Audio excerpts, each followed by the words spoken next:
Well, good morning and welcome to another edition of From the Shore, the exclusive online video, or as Chris likes to say, vlog of the Skaneateles Journal. I am editor Jonathan Monfiletto, and I use old school terms like online video. And to my right is... I'm Christopher Malone, and I use new hip terms like vlog. But I think that's why we get along together so well. Yeah. We kind of compliment each other. Yeah.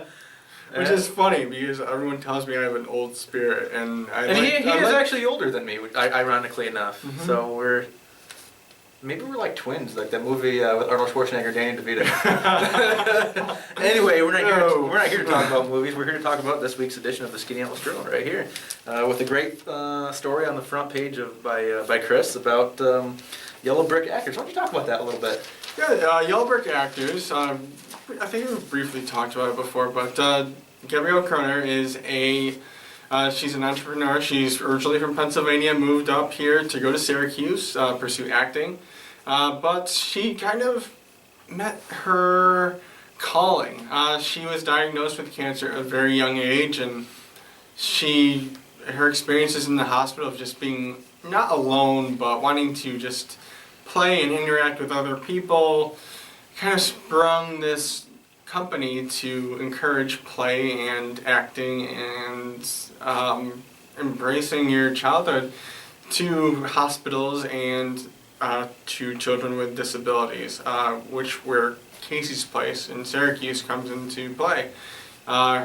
This is a program that she got grant money from the Jim and Julie Boeheim Foundation. And she goes there for 6 months and interacts with the kids. They play with puppets, they have fun, and at the end of the 6 months, in June, they're going to put on a performance for the facility and the families of these students. And I like that she uses, in talking, you use the word diffabilities, not that kids have disabilities, they just have different abilities. So I thought that was kind of cool. It's always nice to remember that. She even pointed out that there's... the kids that work with her learn something from the kids that they're helping, which I thought was kind of neat. And of course, coming up this week, if you're in Skaneateles, and a resident of the village, I should say, of course, is the village election coming up, and it's a pretty big race. You have 4 people running for 2 spots on the board of trustees. You of course have 2 incumbents, and Sue Jones and Jim Lanning, and 2 newcomers. Newcomers to the village board, not newcomers to the village by any means. And Andy Ramsgaard and Sue Dove, who used to be the executive director of the chamber. Should be interesting. I have kind of in my mind who I think might win. I'm not a village resident, so I really have no stakes in any way. But should be interesting to watch. And hey, if you're like I said, if you're a village resident, get out there and vote. That's the important thing. And any key issues that have come up with discussions regarding the elections? The big thing kind of right now is the ongoing Village Hall project. They, I guess, almost 2 years ago now, they renovated the old firehouse into what they call the net zero energy Village Hall. They have solar panels and a geothermal pump to kind of produce its own energy. Mm-hmm. But now they're moving into kind of a site renovations. They're kind of doing some landscaping, kind of revamping the parking a little bit. The water system remains a big issue, as you know. You've covered Skaneateles Town Board for me once. The village is kind of fixing the water lines while the town looks at adding a second water tower. It's kind of, it can be confusing. The village, they both use the water system. The village owns it and the town is a customer, something like that. But they're working together on that, so that's obviously going to be a huge project coming up. And of course, you have the annexation with the Merbeau property. That's kind of been a hot topic. That kind of happened after I sent out the questionnaire that is in this week's paper. So, but they did talk about that at the Meet the Candidates night on Monday. So, and that stories on that, of course, is in this week's paper. So, and of course, the election takes place Wednesday, March 18th. Elections normally take place on Tuesday, but there's this quirky state law where villages you can't hold an election on St. Patrick's Day, which I thought was kind of weird because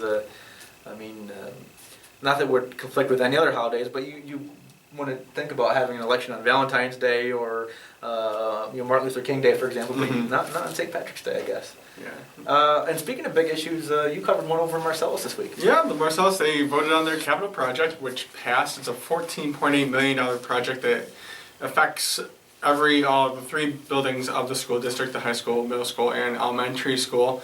And yeah, it's just going to be for upgrades. A couple of the key key issues right now they want to get accomplished is the roofing. There's roofing issues in the high school and the elementary school. The middle school, the only project that they're looking at is security, and that's updating the foyer, the outer face of the building, and making sure everything is safe and accessible. Yes, and they're going to do the same thing with the high school and the elementary school as well, as far as keeping everything. Now, I know you talked to a couple of the people that were out voting, and last time, of course, they voted on this October and it got shot down. They seemed to be obviously more positive this time around. They accepted it, Yes. but I guess talk about kind of what their feelings were on it. There were mixed issues. A lot of the people I talked to were in favor of it, which makes sense with the voting since it passed. Yeah, people are very excited.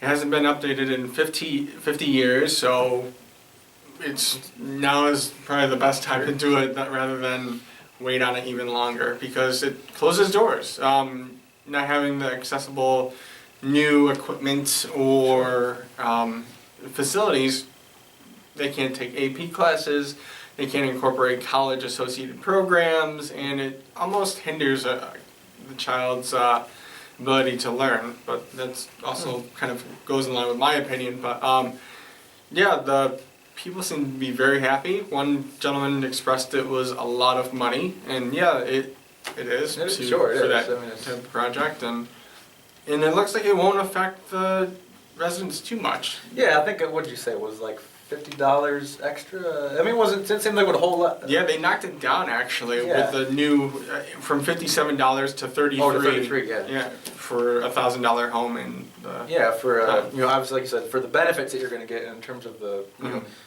the opportunities you can offer students, just the infrastructure of the building itself, which it hasn't been updated since our parents were in school. It sounds like it's going to be quite worth it. Yeah. Let's talk about what we got coming up this week. I know I'm excited because Tuesday, I got some exciting stories coming up. Tuesday, I'm going to be at the Chocolate Pizza Company in Marcellus to learn about their chocolate pizza and wings, and I hope I get to try some. If anybody from the pizza company is watching, get a batch ready for me. I'm ready. You've had it before, though, right? Yeah, they're really good. So, two students I've interviewed, Steve Larson and Mary Morocco. Steve is a senior at Marcellus. Mary's at Malleus Pebble Hill. Both got accepted into the Naval Academy. And they work at the Chocolate Pizza Company, and they both work on the chocolate, the wings, the peanut butter and chocolate wings, which are definitely a favorite of mine. I get hungry just thinking about that. And then Friday, a week from today, I'll be at Skaneateles Drive-In in Skaneateles, so kind of hitting the food establishments this week. So they're getting ready to open up, I think a week after that for their season. So I thought, hey, that's a Skaneateles institution. Why not pop down and try to do a story on them? What do you have coming up next week? I have Lucky Goat. Hopefully, we're pursuing a Lucky Goat story. The local soap company. We have another Marcellus school board meeting, so I'm curious about what's going to happen with that. What they're going to talk about as far as renovations go, and what's coming up with the school. And what else is going on next week? Can't think of anything off the top of my head. Well, if anything does come up, you can find it, of course, online at Skaneatelesjournal.com, which obviously if you're watching this video, you're there already. So just, click back in your browser and check out our stories, read our blog, From the Shore blog. And, of course, follow us on Twitter. You can find me at Scan_Monfiletto. And Scan_Malone. All right. Well, thanks for watching. Have a great weekend.